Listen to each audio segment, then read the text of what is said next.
ప్రతి అక్షరం ప్రజల పక్షం. HR9 న్యూస్ టీవీకి స్వాగతం, సుస్వాగతం. శ్రీ సత్యసాయి జిల్లా పుట్టపర్తి నియోజకవర్గం కొత్త చెరువు మండల కేంద్రంలో మాజీ మంత్రి పల్లె రఘునాథ్ రెడ్డి కుటుంబానికి పూల వర్షంతో ఘన స్వాగతం పలికిన గ్రామ ప్రజలు. అనంతరం మాజీ మంత్రి పల్లె రఘునాథ్ రెడ్డి ఆధ్వర్యంలో 150 కుటుంబాలు వైసీపీని వీడి తెలుగుదేశం పార్టీలోకి చేరారు. చేరిన వారికి పల్లె రఘునాథ్ రెడ్డి, టీడీపీ ఎమ్మెల్యే అభ్యర్థి పల్లె సింధూరారెడ్డి, జనసేన నియోజకవర్గ ఇన్ఛార్జ్ పత్తి చంద్రశేఖర్ టీడీపీ కండువాలు కప్పి పార్టీలోకి ఆహ్వానించారు. ఈ కార్యక్రమంలో గ్రామ ప్రజలు, టీడీపీ నాయకులు, జనసేన నాయకులు, కార్యకర్తలు తదితరులు పాల్గొన్నారు. అసలు విలువే లేనండి ఈ ప్రేమ ముందర. అసలు ఇంత ప్రేమ ముందర మార్కులు కానీ వేరే ఏది కూడా పనికిరాదు. అందుకే మా మామయ్య పొద్దున్న నుంచి ఇక్కడ పుట్టపర్తిలో అడుగు పెట్టి ప్రతి ఒక్కరి ఇల్లు తిరిగేది.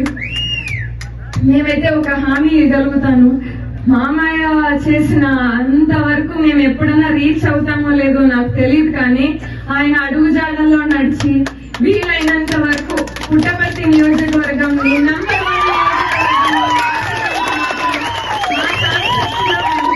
చేసుకుంటాము ప్రతి ఎల్లప్పుడు.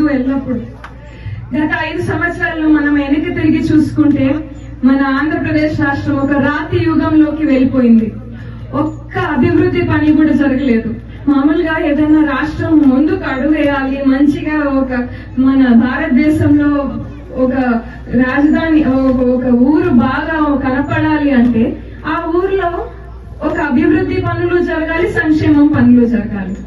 జగనన్న ప్రభుత్వం వచ్చినప్పటి నుంచి 9 ఈ నవరత్నాలు అని చెప్పి జగనన్న ప్రతిరోజు పేపర్లలో జగనన్న ఈ దీవెనా ఆ దీవెనా అని చెప్పి ప్రతిరోజు ఫుల్ పేజ్కి యాడ్లు ఇస్తూనే ఉన్నారు. కానీ మనకి ఇప్పుడు మిగిలిండేది 9 రాళ్లు మాత్రమే అని చెప్పుకోవచ్చు.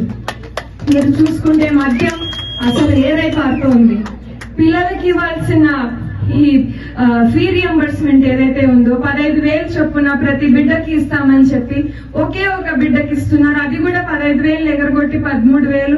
అది కూడా 4 సార్లు పేరెంట్ మళ్ళీ చైల్డ్ ఇద్దరు వెళ్లి సచివాలయంలో 4 సార్లు, సంవత్సరానికి పొద్దున 4 సార్లు తంబేసి మళ్ళీ అది కూడా రాకోకుండా ఉండే ప్రసక్తి ఇప్పుడు చూస్తున్నాము.